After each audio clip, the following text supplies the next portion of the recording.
আসসালামু আলাইকুম সুপ্রিয় দর্শক, আশা করি সবাই অনেক ভালো আছেন এবং সুস্থ আছেন। আমার রান্নাঘরে আবারও আপনাদের স্বাগতম খুব জনপ্রিয় একটি পিঠা রেসিপি নিয়ে। এই পিঠাটার নাম কিন্তু এক এক অঞ্চলে এক এক ভাষায় বলে থাকে। কেউ বলে থাকে ঝিলমিল, কেউ বলে থাকে ফুলকুচি, আবার কেউ বা বলে থাকে পেঁচ ঝাল পিঠা। তা চলুন এই পিঠাটা আগে আমরা কিভাবে তৈরি করি সেটাই আপনাদের মাঝে শেয়ার করব। আর এই পিঠাটার কিছু প্রসেস আছে, সেটা জানা থাকলে খুব সহজে কিন্তু এই পিঠাটা তৈরি করা যায়। আর এই পিঠা একবার তৈরি করে বছর জুড়ে কিন্তু খাওয়া যাবে। তা চলুন এটা আমি কিভাবে তৈরি করেছি সেটাই আপনাদের মাঝে শেয়ার করি। এখানে আমি কিছু আতপ চাল নিয়েছি। এই চালটাকে আমি 3-4 ঘন্টা ভিজিয়ে রেখেছি। এখন আমি একটি ব্লেন্ডার জারে নিয়ে নিচ্ছি। আপনার চাইলে শিলপাটাও বেটে নিতে পারবেন, কিন্তু এখন দেখা যায় সবার ঘরেই ব্লেন্ডার থাকে, তাই ব্লেন্ডারে আমরা এটাকে ভালোভাবে পেস্ট করে নেব। এই পেস্টটা এমনভাবে করতে হবে এর ভিতরে কোনো দানাদার ভাব থাকবে না, একদম স্মুথ একটা পেস্ট।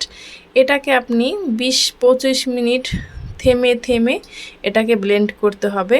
আর এটার ঘনত্বটা কীরকম সেটা আপনাদেরকে আমি দেখিয়ে দিচ্ছি।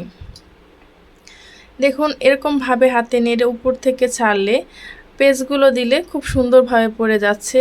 এরকম অবস্থায় আপনার এটার বেটার তৈরি করে নিতে হবে। এটা কিন্তু পাতলা হলে হবে না এবং ঘন হলে হবে না। ঘন হলে মোটা মোটা পেস্ট পড়বে, সেক্ষেত্রে ভাজলে ফুলবে না। এখন আমি এখানে দিয়ে দেব একটু স্বাদ মতো লবণ। এই পিঠাটা তৈরি করা খুবই সহজ, এটা কোনো কিছুই প্রয়োজন হয় না। আর এটা রোদে দেওয়ার ঝামেলা ছাড়াই ফ্যানের বাতাসে আপনি এটাকে শুকিয়ে নিতে পারবেন, কোনো সমস্যা নেই। দেখতেই পাচ্ছেন আমি কিন্তু আবার আপনাদেরকে দেখিয়ে দিলাম এটার ঘনত্বটা কীরকম। এখন আমি চুলায় একটি ফ্রাই প্যান বসিয়ে দেব, দিয়ে দেব হালকা একটু তেল ব্রাশ করে, যাতে করে খুব সুন্দরভাবে পিঠাটা চলে আসে।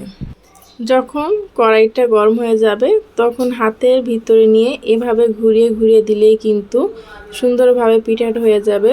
5-6 সেকেন্ড লাগে মাত্র এই পিঠাটা তৈরি করতে। যখন দেখবেন উপর থেকে পিঠাটা সেদ্ধ হয়ে গেছে তখন দু সাইড থেকে এভাবে চাপ দিয়ে পিঠাটাকে বসিয়ে তারপর আপনারা বাস দিয়ে নিতে পারেন। আবার আপনারা অনেকে চাইলে পিঠাটা অন্য একটি পাত্রে উঠিয়ে হাতে হালকা একটু তেল লাগিয়ে তারপর চাপ দিয়ে এভাবে পিঠাটা তৈরি করে নিতে পারবেন।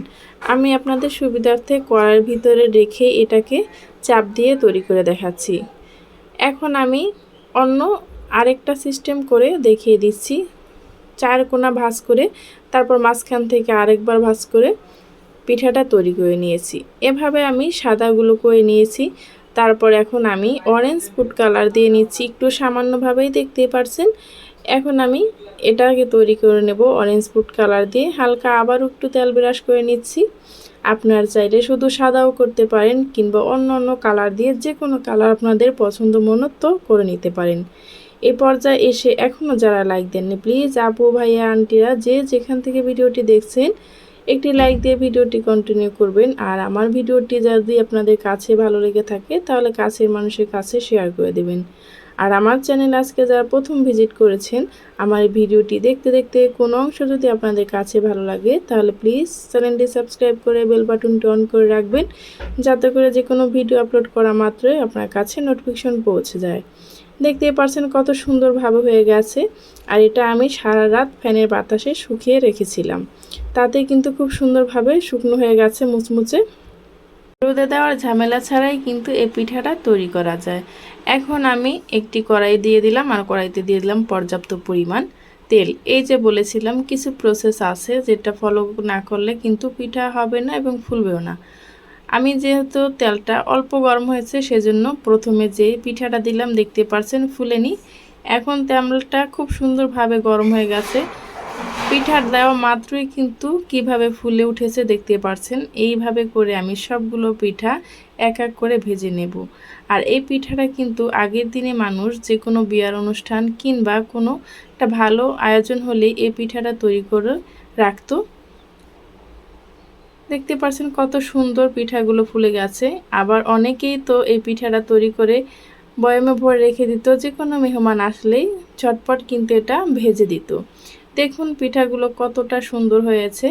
আমরা এখন ডিজিটাল যুগে এসে এগুলো কিন্তু ভুলেই গেছি, কিন্তু এগুলা খেতে কিন্তু ভীষণ মজা। এখন আমি একটু পরিবেশন করে দেখাচ্ছি। এটা আপনারা চাইলে একটু চিনিটা উপর থেকে দিয়ে খেতে পারেন, যদি ভালো লাগে মিষ্টি মিষ্টি খেতে, তা না হলে কোনো প্রয়োজন নেই। এই পর্যন্ত ধৈর্য ধরে যারাই আমার ভিডিওটি দেখেছেন তাদেরকে জানাই অসংখ্য ধন্যবাদ। পরবর্তী ভিডিও নিয়ে আসা পর্যন্ত ভালো থাকবেন, সুস্থ থাকবেন। আল্লাহ হাফেজ। আর এই গরমে সবাই সবার প্রতি খেয়াল রাখবেন।